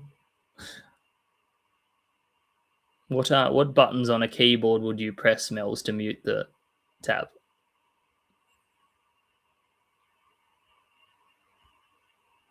Oh yeah, we'll come back. I'll come back to the comments soon. I'll do a couple of packs. I'll read the rest of these. So yeah, pretty nice diamond. That's a huge pickup in Keller. Yeah, none of the all stars yet, but we're not too far into the packs at the moment. Right, click the tab and mute. Oh, you're right there. It's almost as if it was right in front of me. That's great. Okay, so I can start talking over the packs now. Great. We'll rip this one and we'll continue on. Tanaka, sort of unplayed. He was huge last season for Leeds in the promotion push. Hasn't really kicked on this year. He's had a few good games. Harvey Barnes I really rate this week. I don't think I actually spoke about him in the Newcastle one, but he's got a really good goal record against, it's Brentford, right? They're playing, yeah, Brentford. He's got a really good goal record against them, so I rate him as a pick. It's just whether he does actually start. We'll rip that, and the next player on my list was Leeds didn't do too much business. Liverpool, not any, really. City we can skip through. United we can go through. We are getting to the point where we're just going to be ripping packs in a sec. Lorenzo Luca, we spoke on enough. I don't need to mention him again. Ortega, they signed City's third keeper. He might play a little bit. I feel like Sells just got injured as well. And with their other keeper, John Victor, out for the season, I believe it is, it's probably going to be some chances for him. So you could play him occasionally. Nottingham Forest not horrible defensively now that they've put it together a bit. Obviously, they're probably going to set up super defensively too with the fear of relegation. Not a great pack there. Rip that one. Sunderland did a heap of business, albeit Sunderland have a massive squad. So ins and outs were pretty huge. Angulo's probably the one to look at. He's a winger for them, a 22-year-old winger. I could see, that's a good one, Sa. New to the player pool. Good pickup. Yeah, I could see him having an impact for them, particularly because they're struggling a little bit recently. I'd say their attack's not set and forget. So he might be an interesting one to pick up for people. And it'll be the last few. Yeah, I've really felt the need to. Conor Gallagher and Suazo. Well, Suazo are the ones from Spurs. Suazo's a left back, so he might feature a little bit with their injuries or just from rotation. There's a Ryan that's really good. Tiago as well next to him, Wan-Bissaka. A lot of playable options this week. But yeah, so Suazo could feature a little bit. Probably not one of those ones you're chasing or after until he starts popping off, until he starts getting run of games. Gallagher is one I really like. He's another type that used to play for Chelsea and Palace. And he's done bits in the league before, especially for I wouldn't call Spurs a lower end team or anything, but I think he could get good numbers in that Spurs team. Wouldn't surprise me if he takes off. Another one you should probably start picking up. He's English too. And I say this, him having just been in Spain, but the English players like to stick around the league. And now that he's back, he might just do that and remain here for the rest of his career. So with it being Dynasty and GameDay squad, one of those ones just sits in your club, can have over a huge amount of seasons. Decent with Timber. Gakpo there as well. Gordon, if he's fit to go. Ballard in there too, not bad. Let's have a look at the comments. Silver Bobby, a nice one, Maxo. Oh, Maxi. New nickname for you. No, so yeah, so this is a good point to make actually that you bring up, Aston. So whenever a player pool drops, not only does it bring the new players in and take the old ones out, make them inactive, if a player transfers between teams in the league, it will exact same card. So if you've got, say, let's use Guehi as an example. If you had a Mark Guehi in your club prior to his transfer to City, the card that you have will change into the City card when they do the player pool update and change his teams. You don't have to repack it. It's just there. Another hugely good thing by GameDay squad. What else we got? If there's some still Man City Oscar Bobs on the market, it's probably like a visual glitch or it's just updating in the background and hasn't fully yet. Cal tells me occasionally that does happen.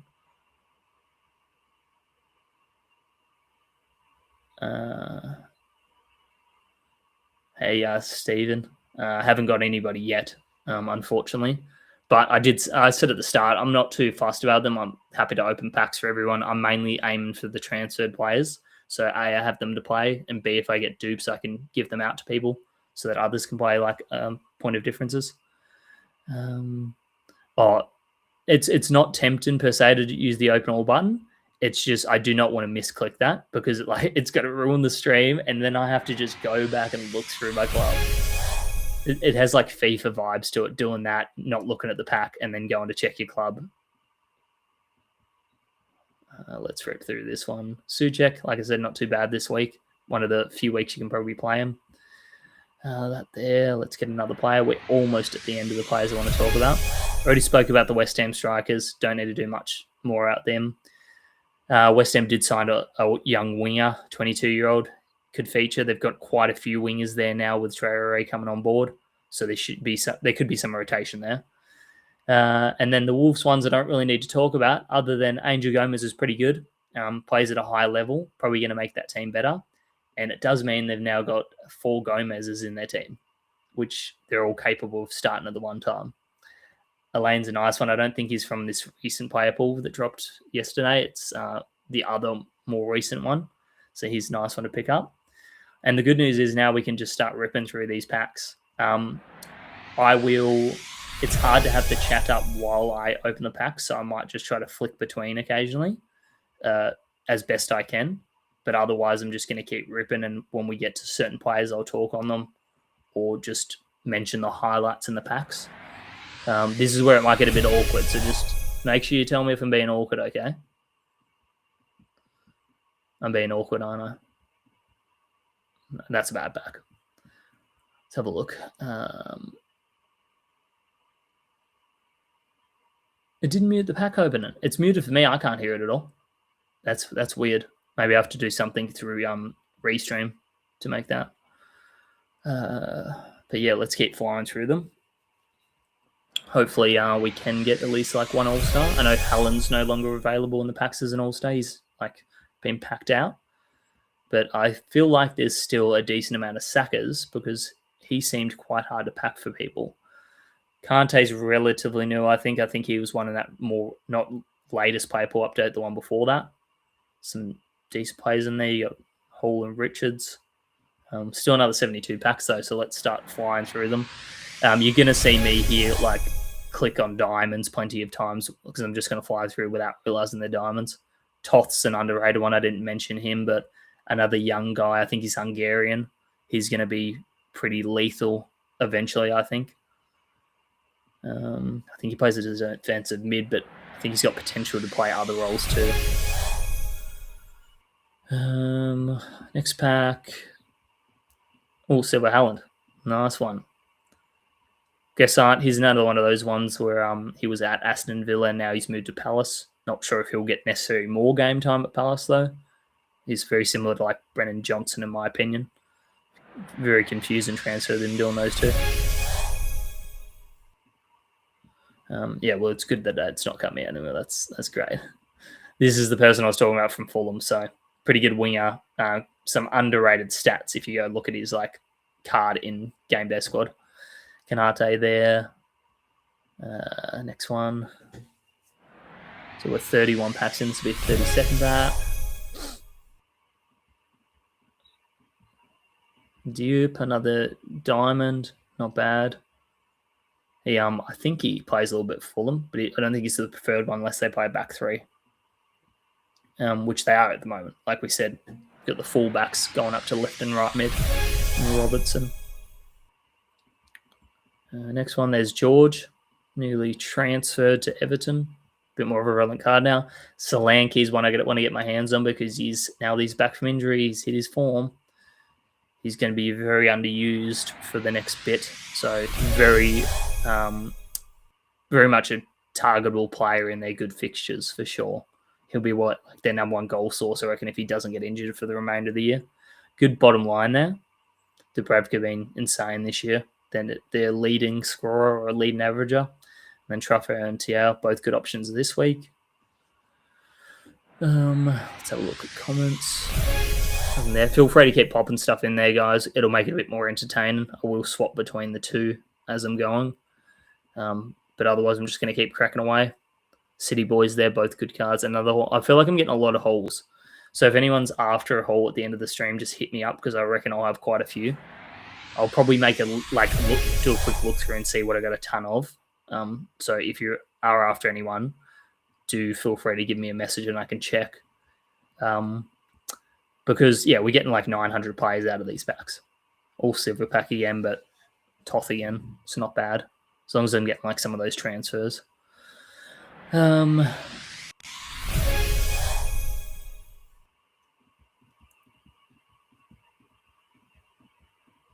Speed pack. And a pretty dead pack, actually. Like some players that were decent at stages during the year, but they're either injured or just dropped out of the team. Thing with the all-star packs, for those who don't are new to the game or haven't opened much, is they unfortunately don't have the extended animation that like gives you hints to what might be in the pack. So it's just very much the same every time. Ekatike, good one there. Maduika's playing, obviously. So not bad there. Thiago was there in the bottom corner too.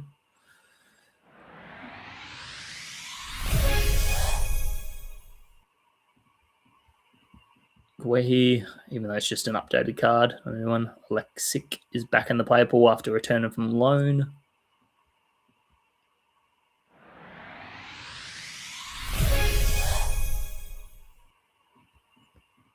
Donnarumma, pretty nice. Raya, another good one. Moani's been a bit stop and start. Like there was a period since Richarlison's out injured, it's like he was the one I expected to step up, but now he's just not gonna because Solanke's taken the striker role back. Gravenberch, Wilson, Gallagher there. Gallagher's a nice one. Allows me to actually play him if I want to. Probably not this week though. And Angulo's that winger I was talking about for Sunderland. So pretty nice there. I feel like I'm getting a decent amount of the silvers for the new transfers. Means that I can, definitely put them through in Classic. I do prefer to play the defenders and goalkeepers as my silvers, though, in that format or in that competition. Decent silver pack. Palmer's and the Semenyo's in there. Semenyo is another one I'm seeing a lot. So, do hit me up if you're looking for a Semenyo, because pretty sure I've gotten a fair few of them so far.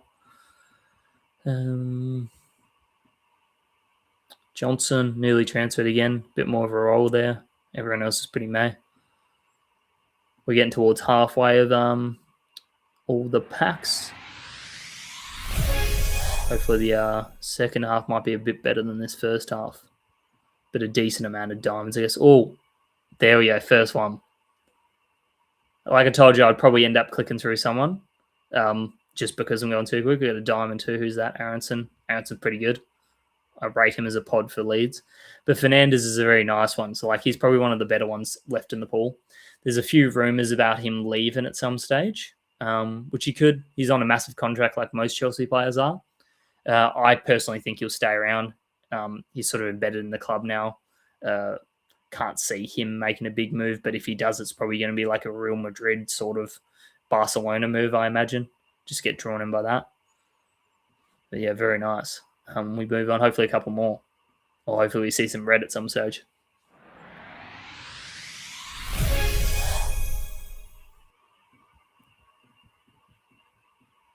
Tiago in plat. I'm pretty certain even with that giveaway I'm doing in the wheel, I might have another spare of that. But yeah, if anyone's desperate for one, just at least ask the question to me. Let's continue on.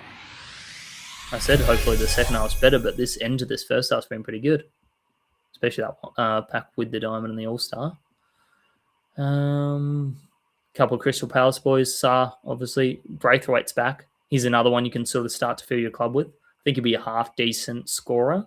He's going to get a lot of clean sheets because him and Tarkovsky work pretty well. Wilson there too.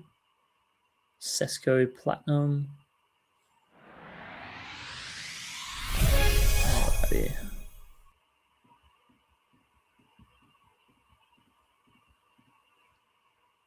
Another half-decent pack. Yeah, you got Gordon in there. Churkin's an interesting one. Haven't watched him play. I don't know why he doesn't play more or why he isn't like wanted by other clubs. He was very, very decent. Yeah, like you got shotgun. Yeah, I'll get this straight over to you, Mel.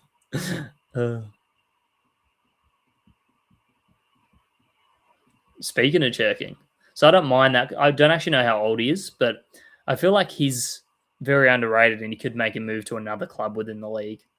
So a handy one just to have. If he's pretty young, I might keep him around. If he's not, then it might just be a exchange job down the track, I reckon. Plats to start. Not too bad. Not the greatest pack though.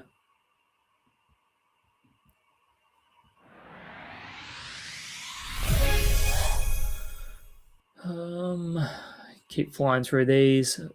I actually miss Vardiel. So you could just pop him in most weeks, even if they concede. He's always chance of a goal.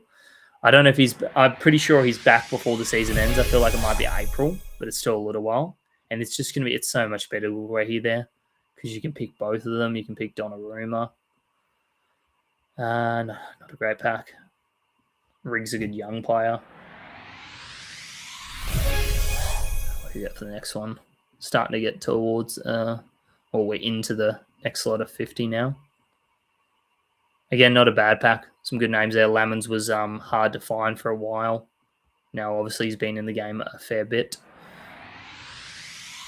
And if anyone else is cracking packs at the same time, just let us know what you're getting as well. 23 Kirkin is, yes, I'll probably keep him around. I think he's pretty decent. Yeah, I am. Yeah, like worst case, like membership's great for people that aren't members because it offers the exchange. So like even if I'm getting diamonds here, I'm still appreciative because they'll go towards something. They might even become good players eventually. It just depends. I'll look at them. I'll assess them. I sort of have pretty good knowledge. That's why I'm doing this. Have a good knowledge and understanding of the decent young players.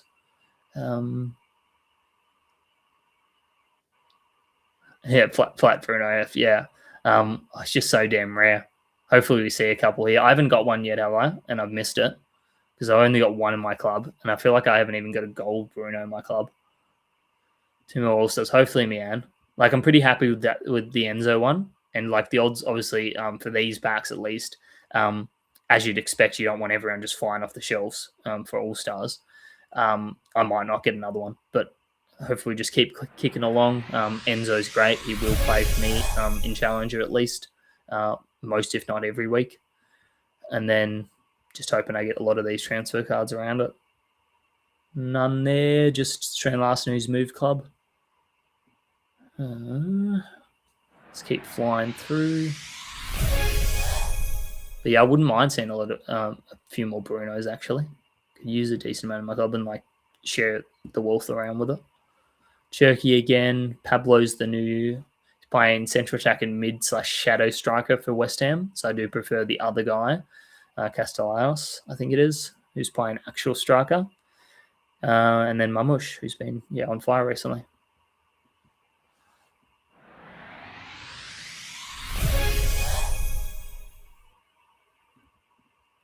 Making good time here on the pack. So I think as long as Blue One doesn't wake up, we should comfortably get through this.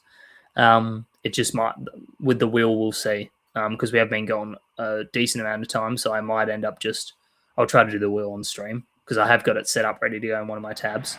I just need to obviously get everyone's name there. Mel's doing me a huge favor by keeping that list for me tonight. So very appreciative of that.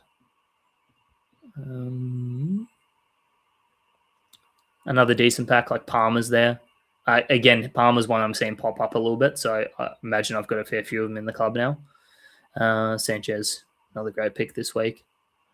If you haven't already, you can read my preview blog that I put out, but it's more the stream's great because I elaborated on it a bit more. I mentioned a few statistics I just don't put in the blogs because I want to make it more readable for those. I don't want to. I used to put a fair few statistics in Tarek George again in those blogs, but I just felt like it was not very readable for people. So stream tends to handle that these days.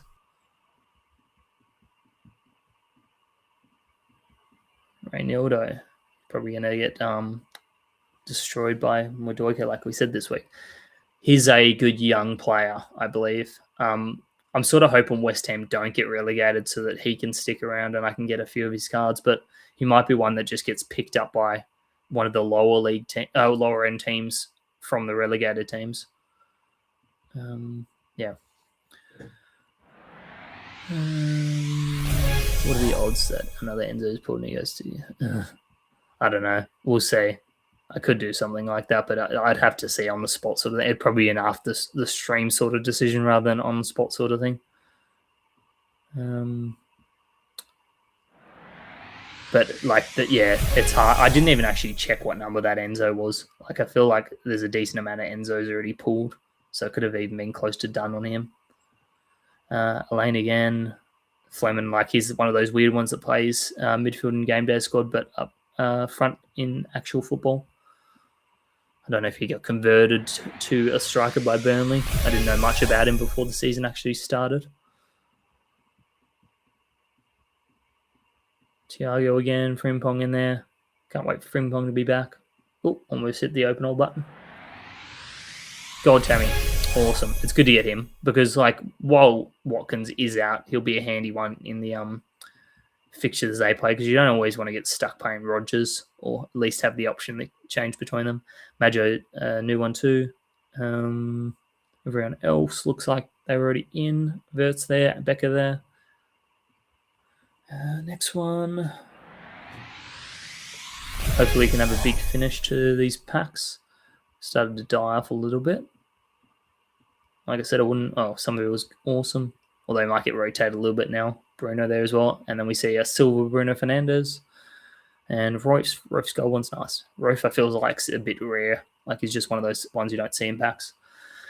But yeah, hopefully we see some red by the end. But yeah, not going to get my hopes up there. Very, very hard to pack in these sorts of packs. Oh, triple plat up the top. Oh, that's a great pack. Enzo plat, Rice plat, some of the plats pretty decent. New transfer plat, who's actually going to play a little bit. Hopefully that means we're starting to heat up with the packs.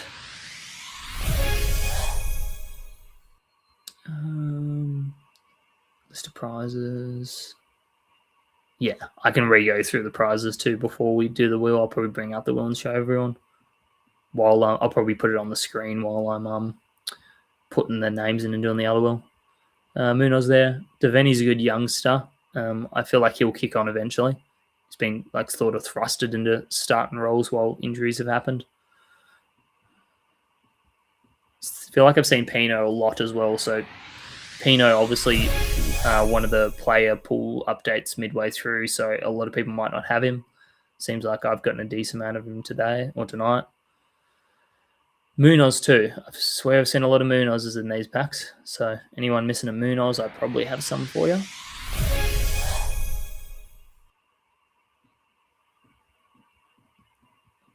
Semenyo once again. Double Watkins. Nice when he's back from injury. Still 31 packs to go after this one. Like I said, hopefully we can just get some momentum and just get a good run of them. Haven't seen a diamond in a while, but obviously we had the All-Star to sort of make up for that. Thiago played again, so I've got quite a few of the plats specifically in this opening. I sort of feel bad for the person that wins it on the wheel now because I've got like more in my club.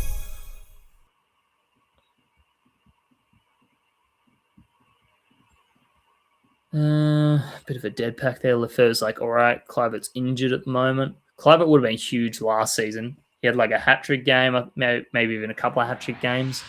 He would have popped off. It's a shame he's like had injury trouble this season. Castellanos, that's a good one. So that's the striker that I do want to see in my packs. Valentin, I think his first name is. So like, here's an option this week. I could potentially use that as like a pod play. Not sure if we will yet. Maybe a challenger play. West Ham and more claret pack really.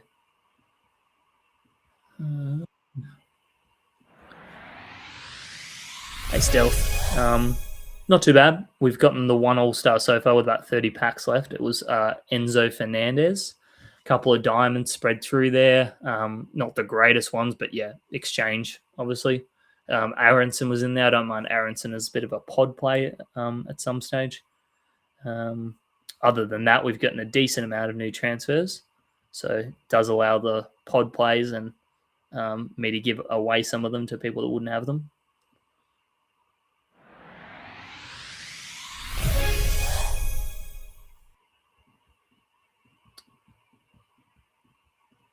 Swaza, there we go. So the new left back for Tottenham that I don't think he's played yet, but might eventually. Other than that, not too much going on in that pack.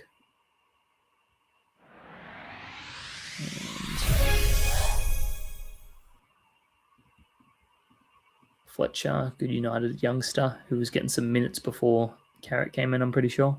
So he might stop getting them now, of course. Dalman, obviously good youngster for Arsenal. Be good when he kicks off. Wouldn't surprise me if someone picks Dalman real late as a prize card this season, just because he's like English, super young. We've already seen how talented he is on the dribble. So even if he gets a move, it's probably going to be into a different Premier League club, or he might just go to like an EFL champ club for a year. Rogers there, not too bad.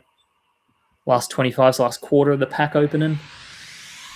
Thanks for anyone that's like stayed the whole time or jumped in and out to have a little watch. It does make it easy to get through because I can flick through the comments and actually know I'm talking to people and not just myself, which I pretty much, that's actually what's happening.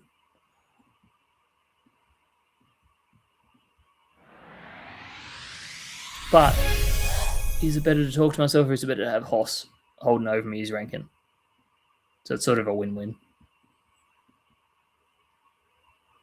Bowling there, playable this week, like we said, like most people are going to say it is. Lewis in there.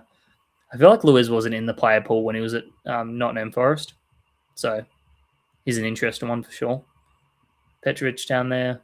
Decent amount will play him this week, like we were discussing. I don't think it'll be me. I'm not too high on Bournemouth in that fixture. Who else we got? We're seeing a fair bit of Casado as well now. Lamons popping up occasionally. So I probably have some lemons I can filter through to people.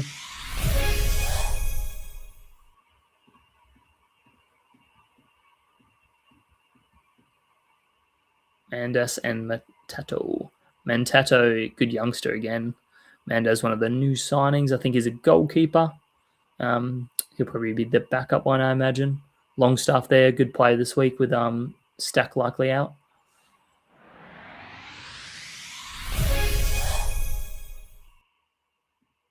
Hey Janath, how's it going? Thanks for tuning in. He's back at Brighton after being on loan at West Ham. Nets is a new one. Nets might be a goalkeeper, but I could be completely wrong on that. Maybe I'm just thinking goalkeeper Nets. Anyone get that joke? No, just me.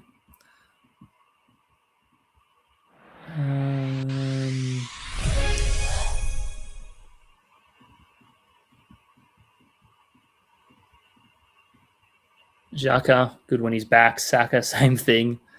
Badiashile, I think he played last round, so maybe he'll get a few minutes under the new manager. Gakpo again there. Gakpo's another one I feel like we've seen a couple of times now.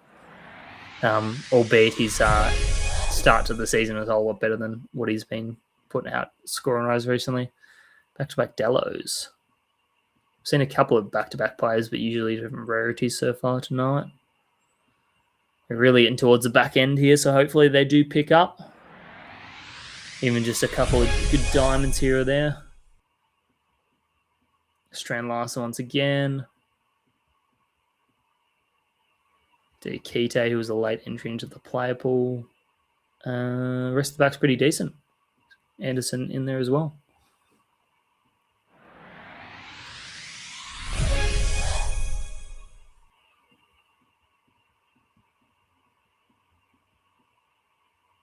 Jarvis Simmons, another good player. Why Kudus is still out. I feel like Kudus is out for a while as well now. Like, I feel like it's April too. So I might have to start looking at Simmons a bit more. Obviously, he's super young and he's been like touted as a wonder kid for a while. So pretty decent pickup just to have. There we go. There's the man, Hume. I wish you could just like do a little quick sell action here. I specifically want them to bring in manager cards purely so I can get all the Artetas and toss them in the bin. That's how much I dislike him.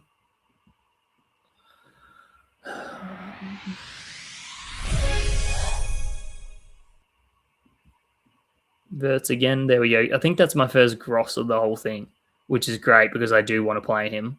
He's one I'm like really big on. 2 Gomez's. Interesting it's not different Gomez's given it's Wolves, since they do have the 4 there. Down to 14 packs left, so we're going to fly through these last ones. Still got a decent amount of time, so yeah, we'll bring up the wheel after this. I'll get everyone onto the wheel while you guys are having a look. Clivert, just talking about him. Decent one when he actually gets back, if he does remain and get back up to his levels without Semenyo there as well. Another Gallagher. And yeah, while I'm putting the stuff on the wheel, you guys can have a look at that, and then we'll get it underway. We'll draw, I think it's 12 names in the end it's going to be.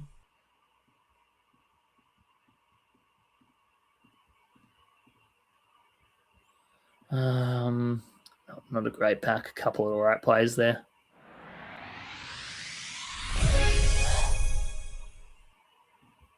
On the diamond, Barkley. Very, very weird one, Barkley. Like, I rated him like a lot when he was younger, and then he just had a bit of a weird career, hasn't he? For those that actually like follow. Guehi, nice one. Been in the player pool, obviously, but pretty handy to have, given they're probably going to keep a load of clean sheets, especially if Vardiel does make it back in time for the end of the season. Barry, he's been scoring recently. A couple of Rios popping up. A couple of Mane's popping up. Yes, I've seen it. And actually, majority of this pack I've been seeing us pack quite a few of. So, big old dupes pack. On to the final 10 packs. Let's see if we're going to get one more All-Star. La Madrid's a new one. A winger type for West Ham up left wing, so that's going to be quite stacked over there. Not sure if we'll get many games, if any. Probably just rotational amongst those guys that are out there.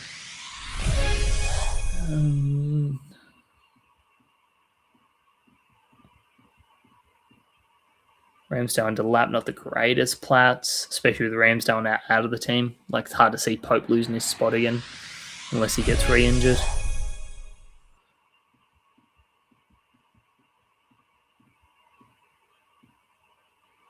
Pretty decent pack. A lot of playable cards that are like lower rarities.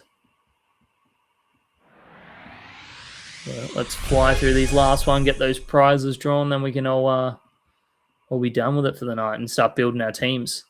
Obviously, DMs are open if anyone wants to chuck me a message afterwards. I'm happy to look at teams, happy to give my opinion, even though it's like most people like know what they're doing at this stage of the season. A lot of people make better decisions than I am. I feel like the main thing with me, despite me doing these streams, is I'm pretty good at getting the info and interpreting the info, but I just make some shocking decisions when it comes to team building. Something I definitely need to get better at next season, or just like get a strategy and stick to it, rather than doing one thing and not working, changing the other, then that doesn't work and my other thing was working. Last 5 packs.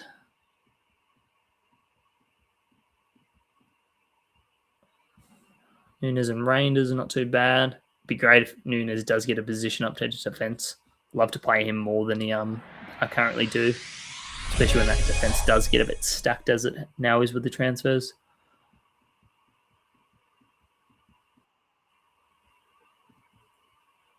Down to the final 3 packs. Any more comments? Very nice. Yeah, Mel's birthday in a couple of days. Very nice. Have to say happy birthday to her next week.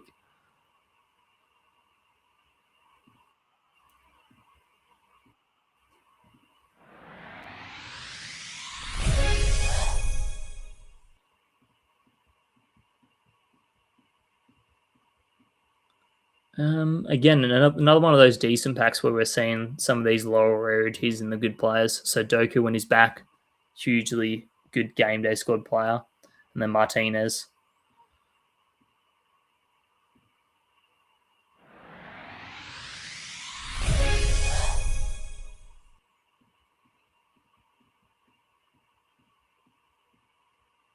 Doku once again. Tonali in there, Verbruggen, Diaz when he's back, Allison again. Very nice to pick up him. And we've got our final one. And unfortunately, it looks like my decided to wake up on the final one. You literally cannot write this. Yeah, I'll try my best, guys. What I might do is I might throw the wheel up for you to look at. And I'll see if I can settle it straight away. And if I can, I'll come back in like 5 minutes and then quickly do the wheel and then run it. Double Calvin Ramsey to finish the pack open and plus the Liverpool boys. Very nice. But I shall return. Let me stop sharing this one and I'll share the wheel with you guys. I won't be too long. If need be, if it's going to take longer, I will just come back, say bye, end the stream, and then I will post videos of the wheel being run in the Discord. So let me just share this screen, and then I will be back in just a sec. Which one are we doing?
Oh, yeah. First of all, can we hear me? And do I sound like a robot for anyone that caught the stream last week?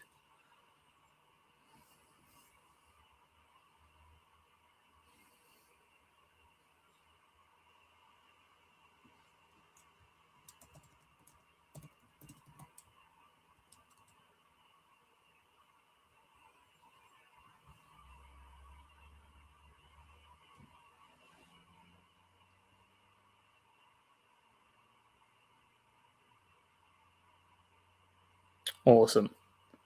I don't sound like a robot. That's great. We did get a bit of an empty chair action in the end. So a bit of everything.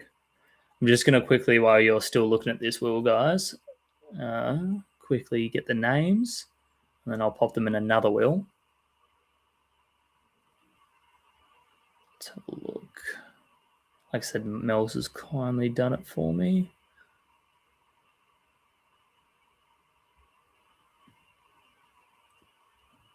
One, two, three, 4, 5, 6, 7, 8, 9, 10. We have 13 people, it looks like. Did you put yourself in there, Mels? You should have. You didn't. I'll add you on 2, Mels. So we're at 14. So 12 things on here. But I would really like to give away something to everyone. So the 2 people that don't get anything, I will think of something, and I will give you one. So what I'll do is you can't win more than once. I'll just remove you once you get something. Easiest way to do this is I'll probably spin the prize and then I'll stop sharing that screen. I'll go to another screen and we'll keep rotating between like that. So let's shuffle a few times. And the very first prize that we're going to see is the Diamond Sam Drive. And I to play him, I reckon. But hopefully he heals really quick, and then he does become an option as a forward. So I'll stop sharing that screen, and I'll go to my other one. That's the people. Yep. I'll share that one. Then we're gonna shuffle this around a few times. That.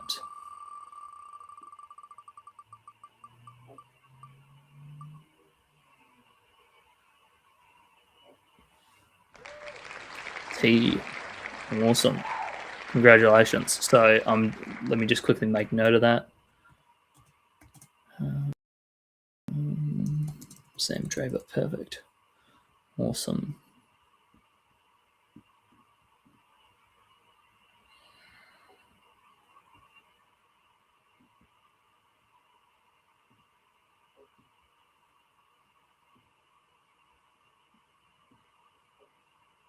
Shuffle it around again.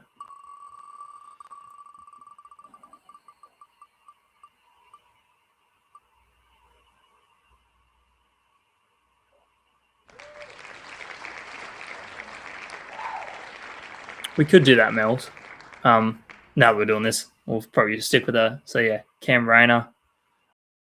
Let me write that in. And we'll go with...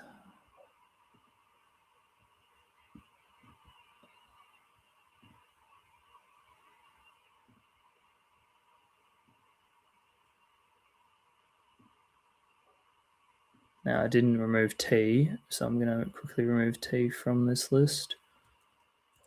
There we go. Shuffle a few times. And the winner of the Cam Rayner Diamond. So we've had the 2 Diamond AFLs to start with is Timo. Congrats, Timo. Pop you in there.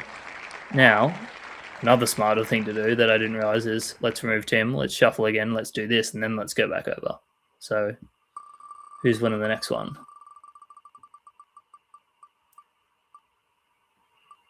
Don't worry, guys, I will get better at this solo streaming. Gonna have to, since we're kicking Hoss off the streams and everything. Peter. And we're Jumping back over to the other one.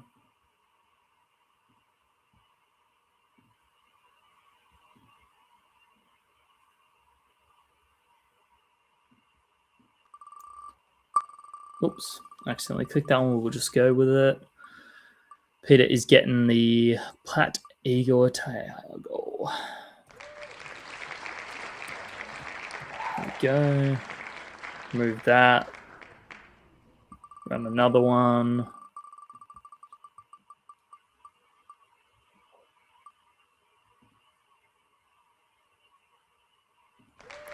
Silver Howland.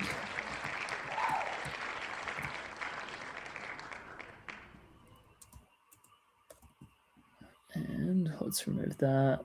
Stop sharing. Probably right, Mel. The way you suggest probably would have been quicker. But I do love to delay things.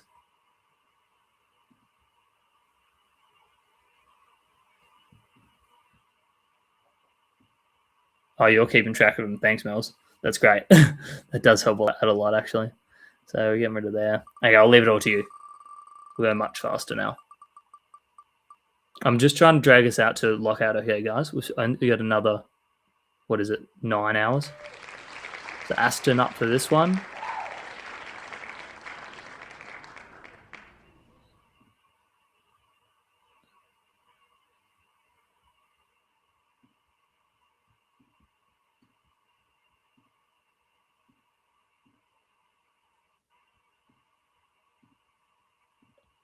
And back to this one. Aston has got himself the AFL AS 9 player common. One of the 2 ones we've got up there. Nice one. Hopefully something good. I actually got my first All-Star out of one last night, the last one I opened, which was a Cozzy Pickett. So hopefully similar luck to yourself. Okay, shuffle again, we'll do another one.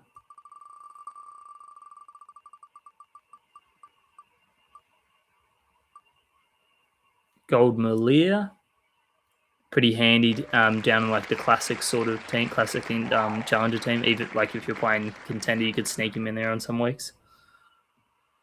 So remove that.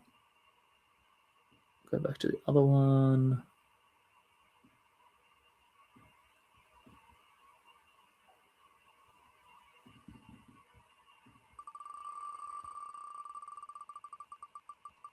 And the Malia goes to Stealth.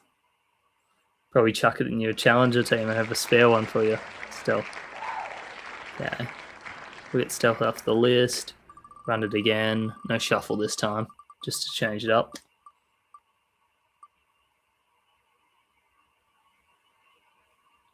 Oh, have I made a mistake, Noel? Huh? I tell you what. Do what you've done there, Mel's, and I'll just chuck Aston a All-Star pack as well anyway, if I've gotten that wrong.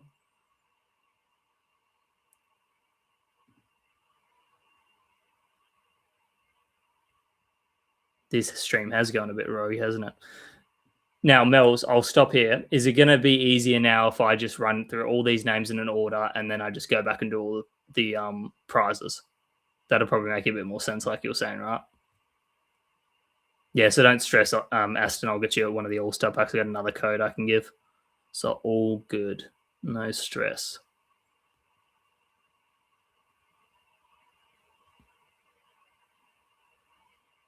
I'm just going to do it anyway, Mels, you know? So I'm just going to run the names. So we got Jonty. Let's shuffle again.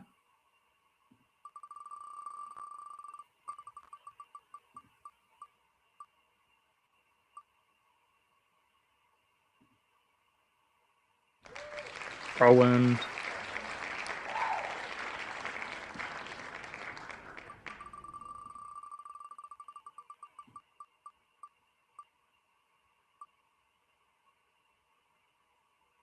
Maxi.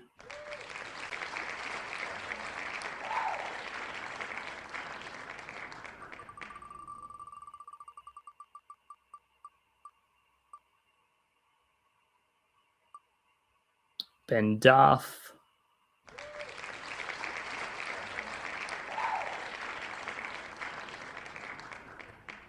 Next up is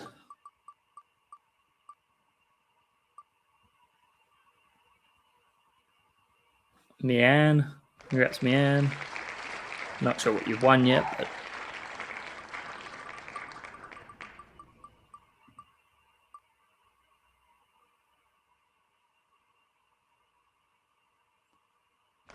Steven. And then we're down to 2. Jonathan Ganners.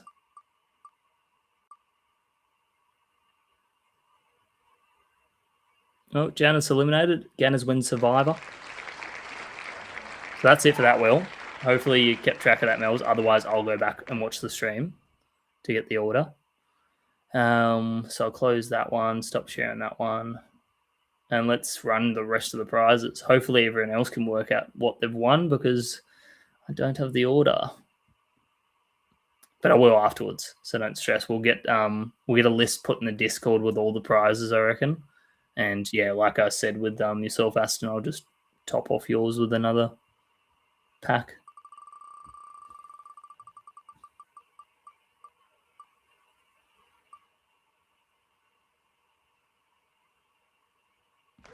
There's the AFL AS 9-player common pack.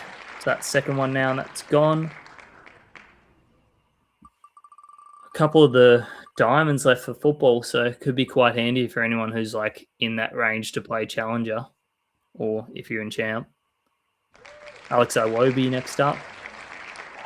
Decently handy card. Now he's back from AFCON.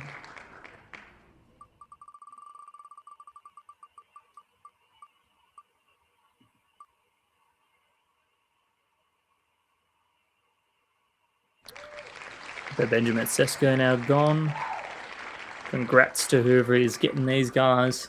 Like I said, I'll find out when we post it in. And there's the Diamond Martin Odegaard. From memory, it was... I'm not even going to guess because I'll get it wrong again. So, congrats to whoever's taken that. Hopefully it'll be usable for you, or you can on-trade it for some nice stuff for the lower comps. And the Diamond Dango, there we go. Which goes to Jenath, I reckon, then. And then leaves Gold Bruno to Ganners. Awesome.